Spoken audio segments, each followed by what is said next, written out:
मी उमेश कारखिले, जनवार्तामध्ये आपलं स्वागत आहे। पाहूया पुण्यातील काही ठळक घडामोडी।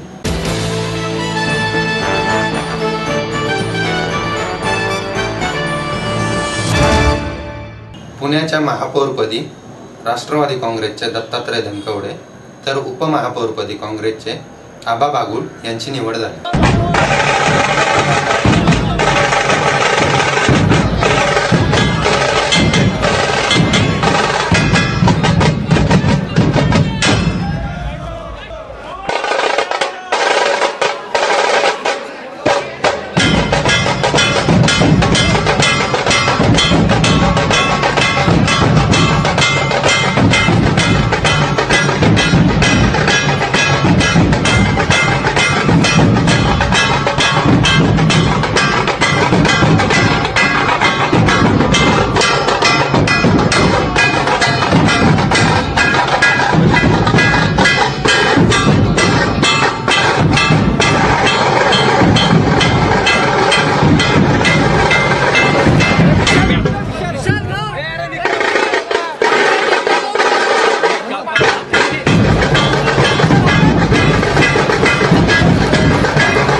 देशाचे नेते आदरणीय पवार साहेब, राज्याचे उपमुख्यमंत्री आदरणीय अजितदादा, खासदार सुप्रियाताई, शहराचे अध्यक्ष खासदार वंदनाताई चव्हाण, म्हाडाचे अध्यक्ष अंकुशरावजी काकडे, सर्व आमदार यांनी जो माझ्यावर विश्वास टाकला आणि मला या पुणे शहराचा महापौर म्हणून या ठिकाणी नियुक्त केली। आज पुणे शहर चहूबाजूने वाढत आहे, नागरीकरण वाढतंय, सर्व भागा औद्योगिकरण वाढतंय, कचऱ्याचा समस्या फार मोठ्या प्रमाणामध्ये या शहराला भेडसावती। त्याचप्रमाणे वाहतुकीचा प्रश्न आहे, स्वच्छतेचा प्रश्न आहे, ड्रेनेज लाईनवरती 100% प्रक्रिया केली जात नाही। 100% प्रक्रिया करून नदीमध्ये STP प्लांट वाढवून त्या ठिकाणी आपल्याला जास्तीत जास्त प्रमाणामध्ये स्वच्छ पाणी नदीमध्ये सोडण्याचा प्रकल्प या ठिकाणी उभे करायचे। आज या ठिकाणी महापौर पदावरती विराजमान झाल्यानंतर सर्वप्रथम या पुणे शहराला भेडसावणाऱ्या वाहतुकीच्या प्रश्नाच्या संदर्भामध्ये मेट्रो प्रकल्प लवकरात लवकर कसा मार्गी लागेल, केंद्र सरकार असेल, राज्य सरकार असेल, याच्या मागे किंवा या सरकारच्या मागे लागून त्या ठिकाणी प्रयत्न करून या शहरासाठी चांगल्या प्रकारच्या सुविधा देण्याचा माझा प्रयत्न राहील। कचऱ्यावरती सुद्धा आपण अनेक ठिकाणी जागा पाहतोय, कलेक्टर साहेबांशी चर्चा करून, आदरणीय दादांशी चर्चा करून त्या ठिकाणी कचऱ्याचा प्रश्न मार्गी लावण्यासाठी नक्कीच प्रयत्नशील राहील। माझी तर पुणेकरांना या ठिकाणी विनंती आहे की आपल्या सर्वांच्या सहभागातनं आपण आपलं पुणे स्वच्छ करूया, सुंदर करूयात आणि सर्व सोसायट्यांमध्ये आपण आपला कचरा आपल्या प्रभागात जिरवण्याचं ध्येय जर समोर ठेवलं तर नक्कीच कचऱ्यावरती चांगल्या प्रकारचा मार्ग या ठिकाणी निघू शकतो। नदी सुधार योजनेच्या माध्यमातून नदी चांगल्या पद्धतीने सुधारली केली पाहिजे, त्या ठिकाणी झाडे लावणे, अशा प्रकारचा पर्यावरणाचा समतोल राखण्याच्या संदर्भामध्ये आपण या ठिकाणी निर्णय घेतोय। आणि सर्वात महत्त्वाची घोषणा आज या ठिकाणी आम्ही करतोय की श्रीनगर महानगरपालिका आणि पुणे महानगरपालिका यांचा मैत्री करार झालेला आहे, सामंजस्य करार झालेला आहे।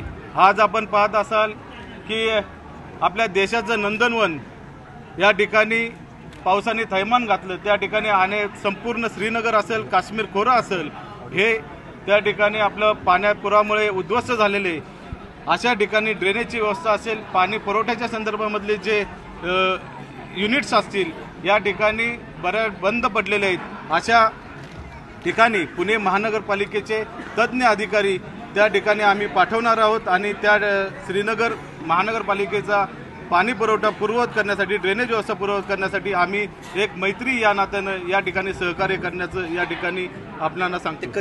महाराष्ट्राचं लाडकं नेतृत्व आदरणीय मुख्यमंत्री पृथ्वीराजजी चव्हाण, माणिकराव ठाकरे असतील, हर्षवर्धन पाटील, पतंगराव कदम असतील, सर्व आमदार, सर्व मान्यवर सर्वांनी माझ्यावर जो विश्वास टाकला काँग्रेस पक्षाने, अन्य अभय छाजेड असतील, अरविंद शिंदे असतील, मोहनदादा जोशी असतील, विनायक निमंजे असतील, सर्व आमदार, सर्व आमच्या पक्षाच्या लोकांनी जो माझ्यावर विश्वास टाकला आहे, मी पुणे माझ्यासाठी असा मी संकल्प घेतलेला आहे.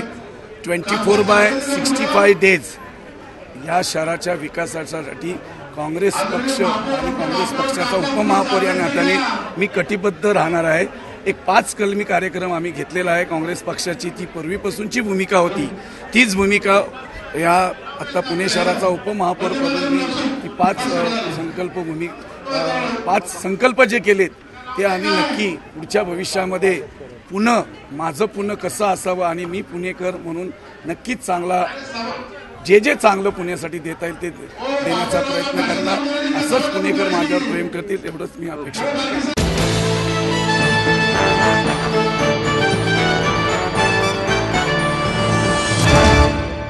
आपलं स्वप्न, आपलं मन, आपलं स्वतःचं घर हेच खरं धन. समृद्ध जीवन पार्क सादर करत आहे 140 फ्लॅट्सची एक प्रशस्त गृह योजना. कात्रज कोंढवा रोडवर बिबवेवाडीपासून फक्त 2 किलोमीटर अंतरावर आपल्या आर्थिक गणितात बसणारे 1 व 2 BHK फ्लॅट्स. तब्बल 3 मजली पार्किंग सह ऐस पैस गार्डन, क्लब हाऊस आणि इतर सुविधांनी सुसज्ज. बुकिंग साठी संपर्क 9850937373 9850947373. समृद्ध जीवन, नांदी सौभाग्याची, सुरुवात प्रगतीची.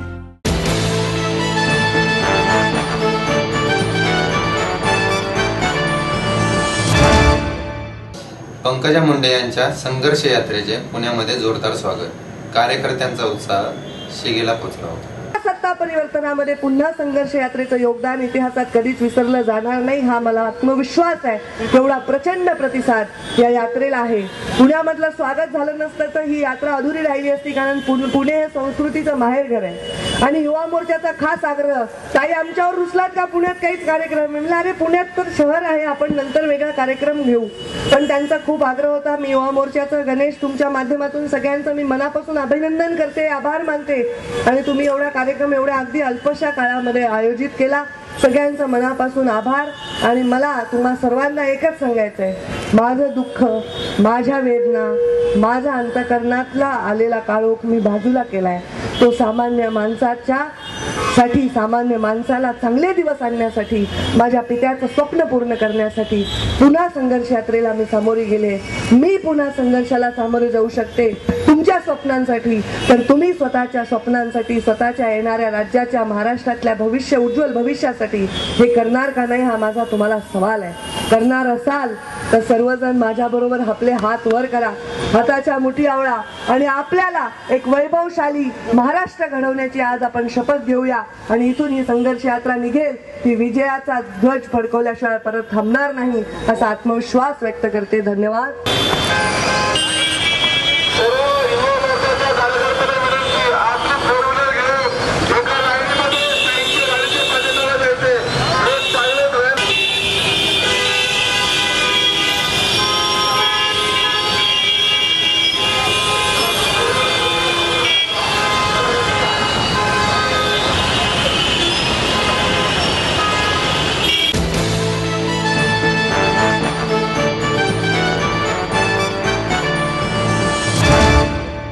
आई वडिलांनी पै जमवून मला शिकवण्याचा निर्णय घेतलेला कळत होता.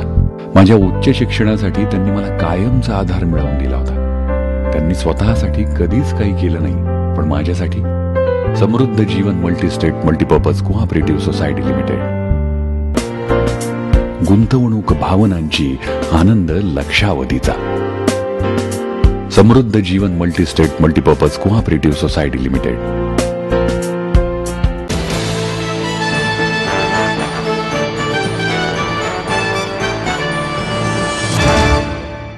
भारतीय जनता पार्टी पुणे व भीमालय प्रतिष्ठान यांच्यातर्फे जम्मू काश्मीरमधील पूरग्रस्तांना प्रकाश जावडेकर यांच्या हस्ते 5,000 ब्लँकेटचे वाटप करण्यात आले. 5,000 ब्लँकेटचं वाटप माननीय केंद्रीय मंत्री प्रकाश जावडेकर यांच्या शुभ हस्ते होणार आहे. मला वाटतं की नरेंद्र मोदींनी जे आवाहन केले देशातल्या नागरिकांना की आज जम्मू काश्मीरमध्ये जो पूर्णपणे जम्मू काश्मीर उद्ध्वस्त झाले तर नागरिकांनी पुढे येऊन तर मदत करावी. तर मला वाटतं की असंच एक भाग म्हणून भारतीय जनता पार्टी पुणे शहराच्या वतीने आज आम्ही 5,000 ब्लँकेट पाठवलं. पुढच्या काळात काही नागरिकांना भेटले ते औषधसुद्धा देणार आहेत. तर माझं म्हणणं की पुणेकरांना मी आवाहन करतो की जास्तीत जास्त लोकांनी या कार्यक्रमात सहभाग होऊन जम्मू काश्मीरमधील नागरिकांना आपण मदत करावी. मला वाटतं हा संकल्प नरेंद्र मोदींनी जो मनात आणलेला आहे की येणाऱ्या काळामध्ये जास्तीत जास्त लोकांपर्यंत आपण पोहोचायचं आहे. मला वाटतं की या योजनेद्वारे पुणे शहरातल्या सगळ्या नागरिकांना आवाहन करतो की त्यांना औषधाची गरज आहे, बाटल्या पाण्या हवेत, तर त्या संदर्भात आपण मदत करावी.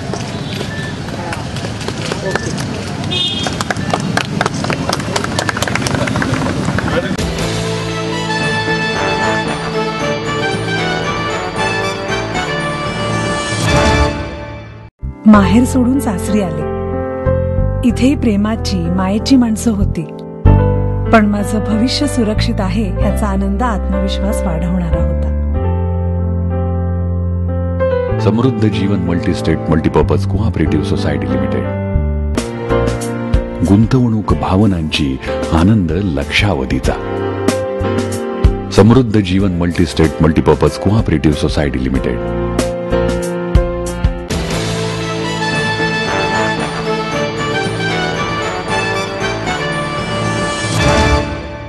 सायली गुजर, नंदू पोळ आणि उदय जगताप यांना प्रकाश जावडेकर यांच्या हस्ते आदर्श पुरस्कार प्रदान करण्यात आला. सुरुवातीला प्रास्ताविक करण्यासाठी त्यांना आमंत्रित करतोय.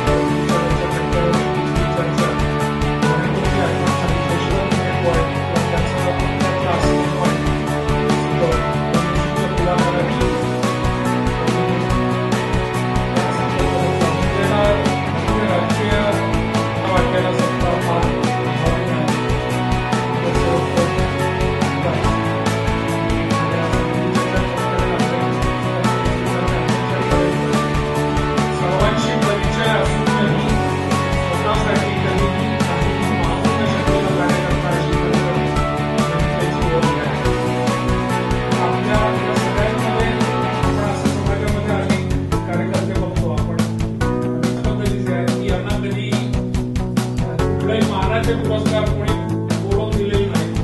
गेली 2-3 वर्ष आम्ही एक उदयाला काहीतरी उमेद वाढलेला आयुष्यात पुढे त्याच्या असं काहीतरी चांगलं काम आहे, त्याचा उत्साह वाढेल असं म्हणून प्रत्येक क्षेत्रामध्ये भले ते कला क्षेत्र असो सामाज आपण पुरस्कार देतो आणि त्याला मीच काही योग्य श्रद्धांजली काही याचा अवलंबन नाही. पण शाळेमध्ये परिसरातल्या मुलांसाठी विविध प्रकारच्या खेळाचं साहित्य ते उपलब्ध करून देतात. आदर्श मित्र मंडळाचे अध्यक्ष म्हणून ते काम करतात आणि याच माध्यमातून बाल गुन्हेगारी कशी कमी करता येईल या विषयावर पालक शिबिराचं त्यांनी आयोजन केलंय. रोटरी क्लबचा समाजश्रेष्ठ गौरव पुरस्कार, अनुबंध प्रतिष्ठानचा कार्यरत्न पुरस्कार विजेते USA, UK, कॅनडा, रशिया अशा देशांमध्ये 50हून अधिक प्रयोगांमधून त्यांचा सहभाग. 80 नाटक मंडळीचा आधारभूत असल्याचं वर्णन करते. 2000 विविध रेकॉर्डिंगचा त्यांच्या नातीचे अनुभव आहे. नेहा ऑडिओ इफेक्ट या रेकॉर्डिंग स्टुडिओचे ते आहे. त्यांच्याकडे तर वेस्टर्न डान्सचे गुरु श्यामल दावत आणि संदीप सोपारकर अनेक महाविद्यालयीन स्पर्धांमधून त्यांनी बक्षिसं प्राप्त केलेली आहेत. थायलंड, बँकॉक, सिंगापूर इथल्या सर्व डान्स स्पर्धांमध्ये ती प्रथम क्रमांकाची मानकरी ठरली. हा नवीन क्रीडामध्ये खालचा गुणवंत विद्यार्थी पुरस्कार मिळाला. MSP Krishna Patil young achievers award देखील यापूर्वी गौरवण्यात आले.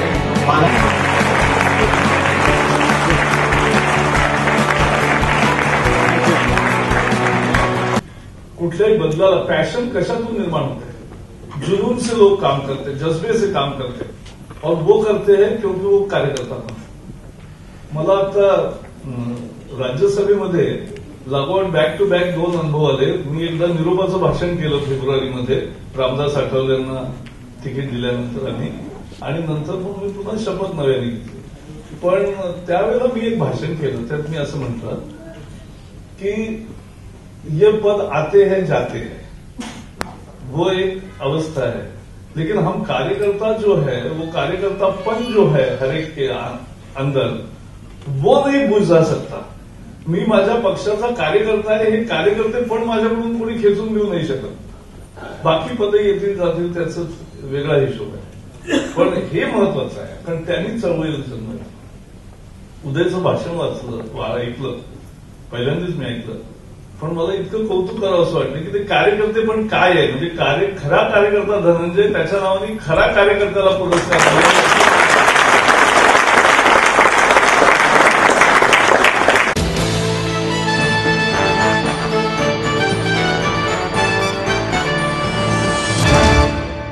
महाराष्ट्र साहित्य कला प्रसारणी सभेतर्फे रावसाहेब शिंदे यांना कविवर्य नारायण सुर्वे पुरस्कार प्रदान करण्यात आला। नारायण सुर्वे पुरस्कार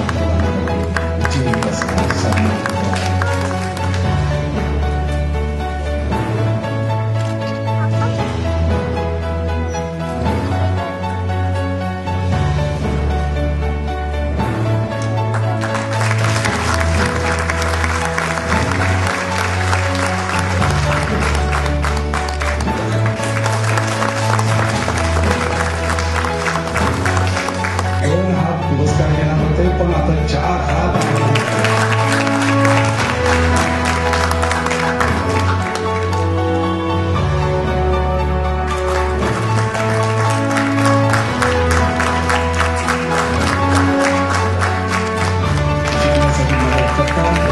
शिक्षणाचा खर्च स्वतः देवीदास उंचकर।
लक्ष्मण उतेकर दिग्दर्शित टपाल हा चित्रपट 26 सप्टेंबर रोजी आपल्या जवळच्या चित्रपटगृहामध्ये प्रदर्शित होत आहे। चित्रपट आहे 1976-77 या काळामधला। आता 76-77 म्हटलं की आपल्या लक्षात येतं की आणीबाणीचा हा काळ आहे, म्हणजे ज्या काळामध्ये अभिव्यक्त होण्यासाठीचं स्वातंत्र्य नव्हतं, असा एक हलकासा बॅकड्रॉप आहे। त्याचा रेफरन्स फक्त येत राहतो 4-5 वेळेस, आणि त्याच्यामध्ये त्या गावातला एका मुलाला व्यक्त व्हायचं आहे, टीनेजरला व्यक्त व्हायचं आहे, आणि त्याच्यावर थोडीशी बंधनं किंवा त्याला समजून घेत नाही पालक आणि गाव। तर मला वाटतं की हा त्यातला खरा महत्त्वाचा भाग आहे। आणि एकीकडे मी पोस्टमास्टरची भूमिका करतो आहे, त्यामध्ये पोस्टमास्टरचं गावामध्ये असलेलं, गावातच काय पंचक्रोशीत असलेलं नातं त्यात दिसायला लागतं।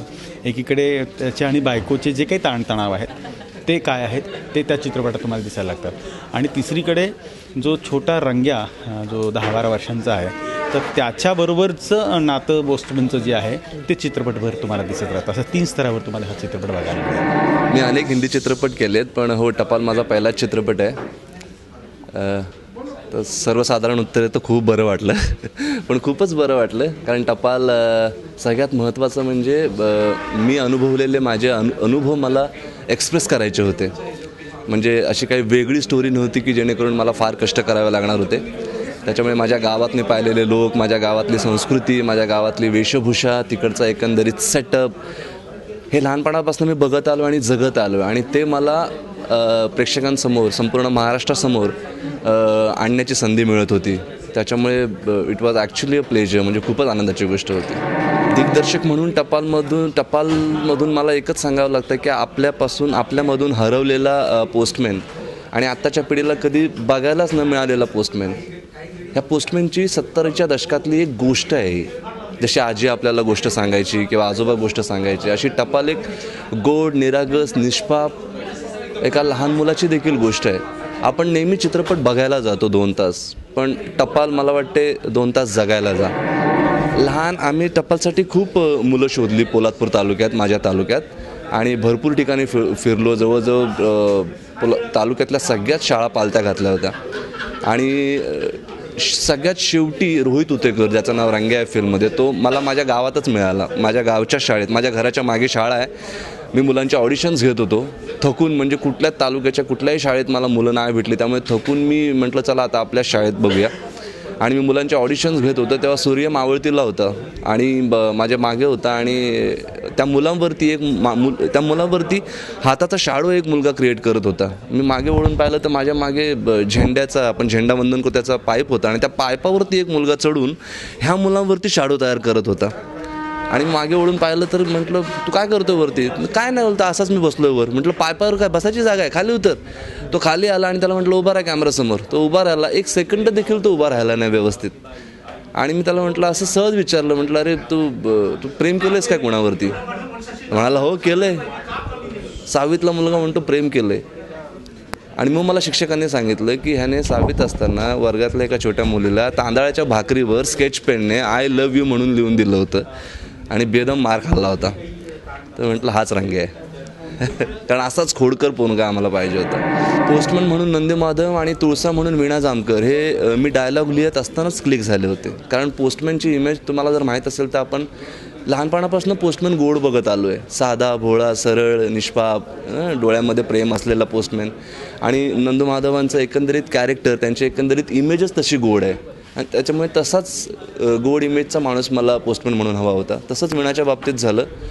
वीणा पण एक मुलांवरती प्रेम करणारी, तिच्या डोळ्यात वात्सल्य आणि करुणा असणारी ॲक्ट्रेस मला पाहिजे होती. आणि ते डायलॉग लिहितानाच तिचा चेहराच समोर होता. आणि ती अभिनय तर छान करेलच, पण त्याच्यापेक्षा जास्त ती इमेज मुळात तशी असणं महत्त्वाचं असतं. म्हणून या दोघांचं कास्टिंग खूप चॅलेंजेस होते. कारण एकतर मराठी फिल्म किंवा मराठी फिल्म म्हणण्यापेक्षा कसं असतं, एक काही छोट्या दिवसात फिल्म संपवायची असते तेव्हा तुम्ही आपले हिंदीसारखे मोठे मोठे सेट तर लावू शकत नाही आणि रिक्रिएट करू शकत नाही पिरियड लुक.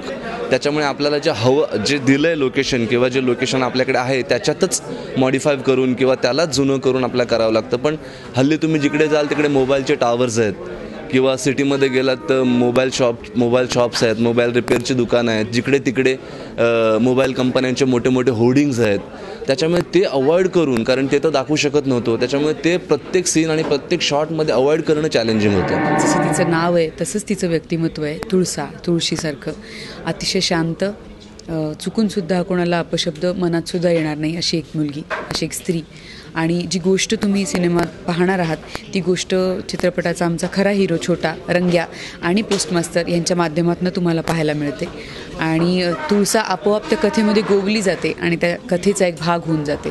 ती कशी होते एक्झॅक्टली तुळसाचं आणि पोस्टमास्तरांचं नातं आणि रंग्याचं आणि त्या तिघांचं मिळून असलेलं नातं ही अतिशय गोड आणि एक खूप निरागस अशी म्हणता येईल अशी गोष्ट आहे. तर ते मी नाही सांगणार, ते तुम्हाला चित्रपटात पाहावं लागेल. मुळात मला पोस्टमास्टर आणि त्यांचं जे नातं या चित्रपटामध्ये उलगडतं ते फार विशेष वाटतं आणि वेगळं वाटतं. मी 7-8 वेळा टपाल पाहिला आहे वेगवेगळ्या महोत्सवांमध्ये किंवा स्क्रीनिंग्सला. आणि मला तेव्हा जाणवलं की पोस्टमास्तरांचा जो प्रवास टपालमध्ये येतो आणि प्रत्येक घराशी त्यांचं जे नातं जोडलं गेलेलं आहे, हा पोस्टमास्टर मीही मला वाटतं माझ्या पिढीने कुठे पाहिला नव्हता. कारण गावात जसं एक पोस्टमास्टर येतो आणि तो पत्र वाचून दाखवतो आणि अख्खं घर ते ऐकतं, असे पोस्टमास्टर मी माझ्या लहानपणी पाहिले नाही.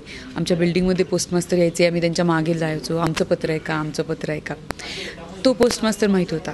पण हा प्रत्येक घराशी जोडला गेलेला, प्रत्येक व्यक्तीशी जोडला गेलेला, प्रत्येक घराचा एक सदस्य झालेला पोस्टमास्टर मी आणि माझ्या पिढीनेसुद्धा पहिल्यांदाच पाहिला किंवा मी अनुभवला. तर मला त्याचं ते वेगळेपण आणि ते कुठेतरी नातं आणि अशी एक व्यक्ती आपण आपल्या आयुष्यामध्ये आता गमावली असं फार वाटलं. किंवा तशी रूढार्थाने ती आपल्या कुटुंबाचा भाग नसते, पण आपण समाजाशी किती जोडलेलो असतो किंवा असू शकतो हे मला ह्या टपाल चित्रपटातल्या नंदू सरांच्या भूमिकेतनं खूप प्रकर्षाने जाणवलं.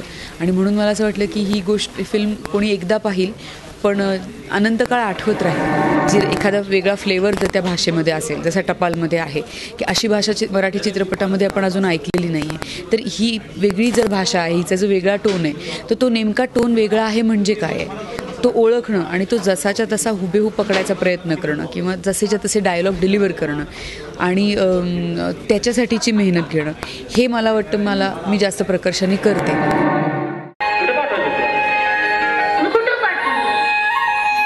निश्चित देवभक्ती करून काय नाही वयाचं पाहिजे डॉक्टरिंग करा. अगं घरात पोरांनी दाबायला ढॉट नसलं का बुंड्या गाईवानी ग व्हायचे.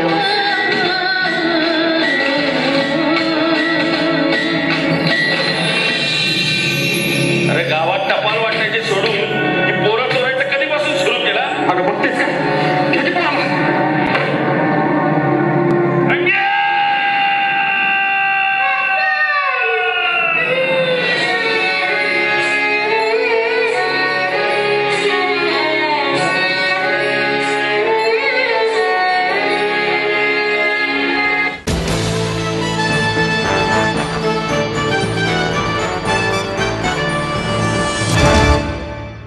याबरोबरच हे बातमीपत्र संपलं.